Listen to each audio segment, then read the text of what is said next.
I love ancient and medieval mythology. It takes us to a time when people used swords instead of guns. They rode in chariots instead of cars, and they listened to stories instead of watching TV. And I think these stories are great. They continue to capture our imagination, and that's why Hollywood continues to make movies like Thor, Hercules, Troy, The Forbidden Kingdom, Beowulf. And I think these are great stories, but I think it's bad when anybody takes mythology too seriously, especially when they read that mythology in isolation, because that's how indoctrination works. The Mayans had a sacred book called the Popol Vuh. Some people refer to it as the Mayan Bible. In this book you'll find a virgin birth, a talking snake, a forbidden tree, and not only one but two resurrections.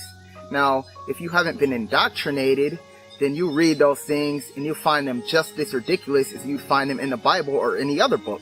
But if you have been indoctrinated into the Christian religion, for example, then you'll read them in the Bible and find them perfectly believable. But then you'll read them in the Popol Vuh and you'll find them ridiculous because you've been brainwashed to favor a particular mythology. That's why I call belief mythological favoritism.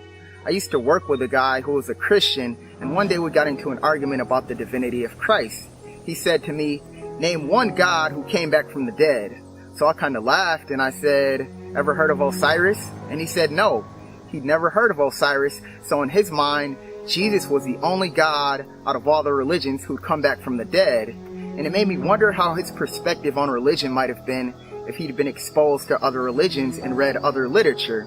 So I get some people who request to be in the group, and they say that they want to be in the group because they're not sure if they still believe in God and they're still exploring. So some of the best advice I could give you is keep reading. Read Japanese literature, read Chinese literature, read Scandinavian literature. Don't let yourself be intellectually isolated by religious indoctrination.